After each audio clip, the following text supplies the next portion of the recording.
Alô, bom dia, você está no canal Professor Belém nesta quarta-feira, dia 14 de julho de 2021, e é bastante preocupante a situação dos moradores da ilha Prisão do Caribe, de Cuba.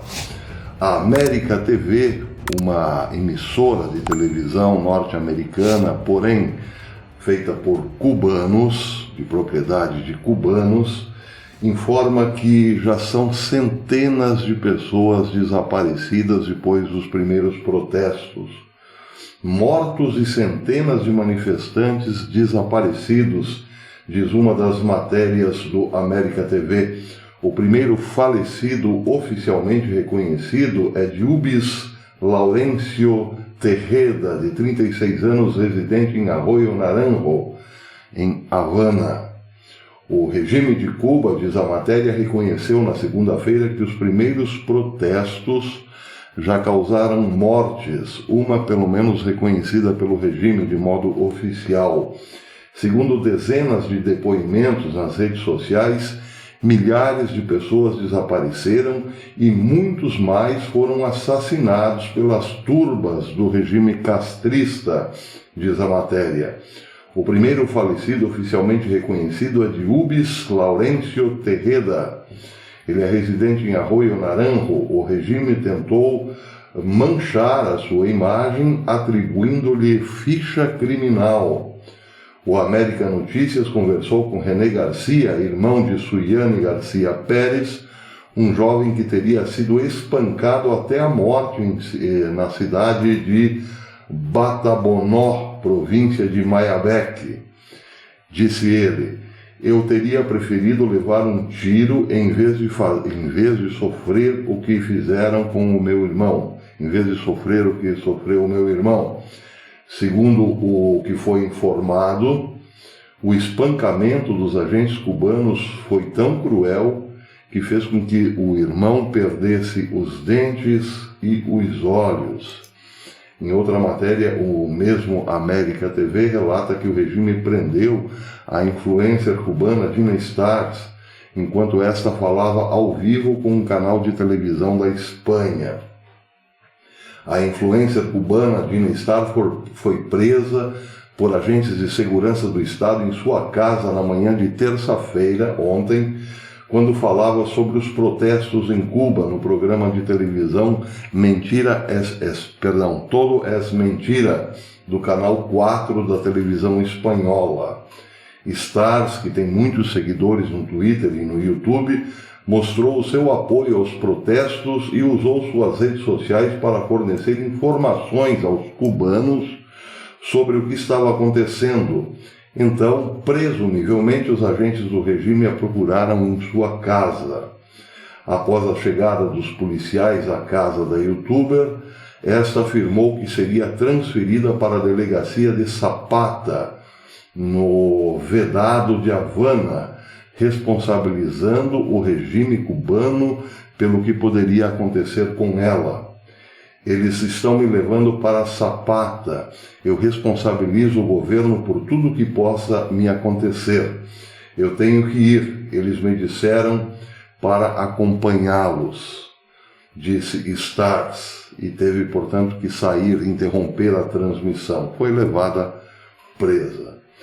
Em outra matéria da mesma América TV, o governador Ron DeSantis, da Flórida, tentará dar acesso gratuito à internet para toda Cuba através de um satélite, informa a matéria.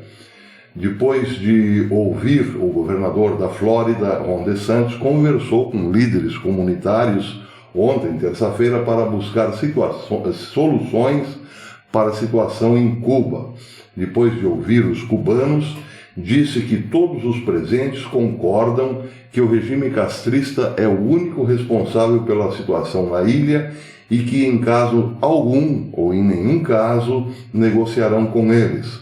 Outra questão que também colocaram sobre a mesa e que vão trabalhar seriamente é levar internet gratuita ao povo cubano, para que este possa mostrar ao mundo livremente os abusos de seus direitos humanos e liberdades fundamentais.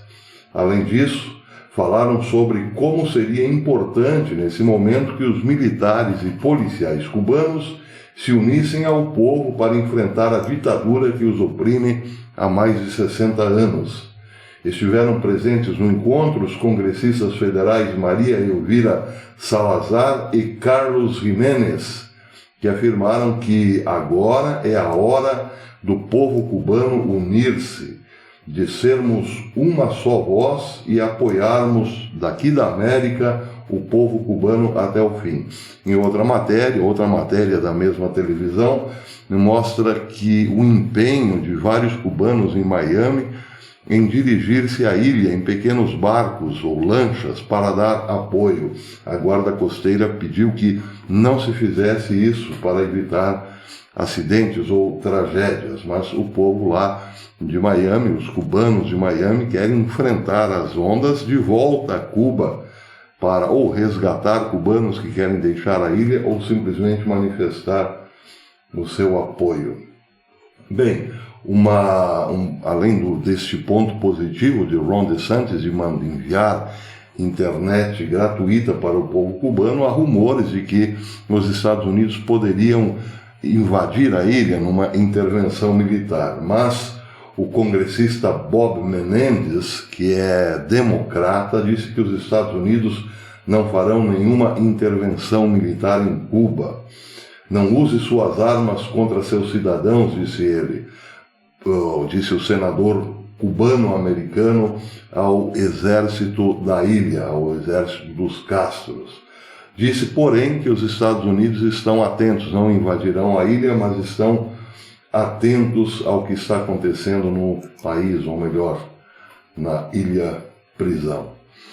Bem, aqui, claro, Lula não poderia deixar de fazer a sua defesa do regime despótico de Cuba. Ele disse que Cuba está enfrentando um velho problema que não tem nada a ver com a carência de alimentos ou com a violência do regime lá na ilha, e sim com o embargo econômico dos americanos, que deixaram Cuba sem remédio e sem respiradores. Aquela ladainha, aquele blá blá blá de sempre, que não cola.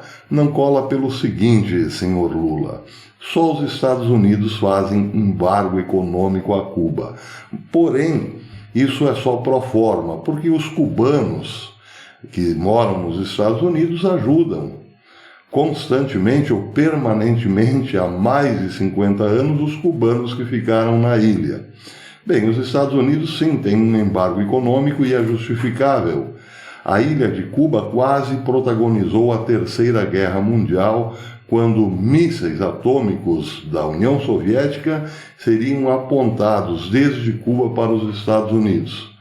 Bem, mas a questão é a seguinte: só os Estados Unidos é que fazem embargo econômico a Cuba. O resto do mundo não. Tanto é que Cuba recebe dinheiro de vários países da América há décadas para sustentar não o povo, mas os seus governantes. Você, por exemplo, é uma prova de que não há embargo econômico, porque você levou o nosso rico dinheirinho para lá em coisas como mais médicos, por exemplo, então empreiteiras que foram fazer um belíssimo porto na ilha. Se houvesse o tal embargo econômico, não haveria o Porto de Mariel com dinheiro brasileiro. Certo? Pois é, mas a hipocrisia de Lula não tem limites. Aliás, Cuba nunca sofreu embargo, tanto é que quando o Fidel Castro morreu, revelou-se que a sua conta bancária na Suíça era tão gorda quanto a da família real inglesa. Pois é, dinheiro para a ilha nunca faltou. O que faltou foi a justa distribuição, como aqui no Brasil, aliás.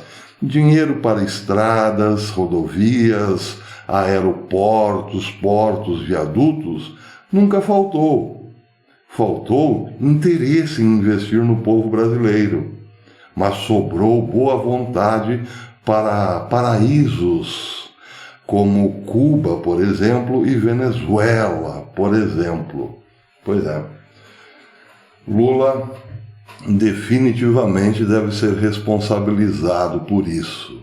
Tirou da boca do povo brasileiro um dinheiro fundamental, principalmente para a saúde, ao construir grandes estádios aqui e grandes obras no exterior. E quer agora posar de bacana. O seu lugar, Lula, deveria continuar sendo lá na Federal de Curitiba e não neste palanque ridículo que você está fazendo agora.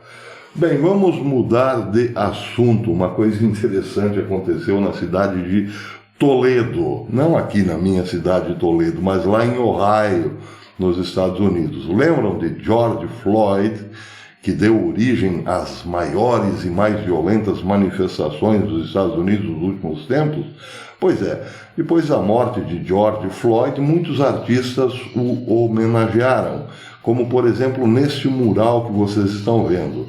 Foi uma homenagem de artistas a George Floyd em Toledo, Ohio, nos Estados Unidos. Esse é o mural. Pois bem, era o mural. Agora ele está assim, vejam. O que aconteceu? Um raio destruiu o mural. Claro que muita gente está dizendo que é a mão de Deus. Bem, é muito difícil que não seja, porque ninguém controla os raios. Pelo menos eu acho que ainda não. Lembram quando Bento XVI renunciou? Pois é, caiu um raio às 6 da tarde em Roma, ou melhor, na cúpula da Basílica de São Pedro, no Vaticano.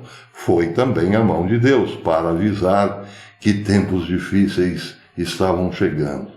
Agora, lá nos Estados Unidos, novamente um raio. Porém, dessa vez, quem sabe para dizer que tempos difíceis estão no fim. Mas tudo é muito incerto ainda. Vamos aguardar. E para terminar, o amigo Sidney mandou-me uma paródia, e pediu que eu cantasse para homenagear o presidente da CPI, Omar Aziz. Diz a paródia: motoqueiro, você é feito de aço, fez o meu peito em pedaço, ao não deixar roubar, motoqueiro. Que bobagem. É isso aí, grande Almir Rogério, grande Sidney, que mandou essa belíssima paródia. Por enquanto é isso, depois nós voltamos, se Deus quiser.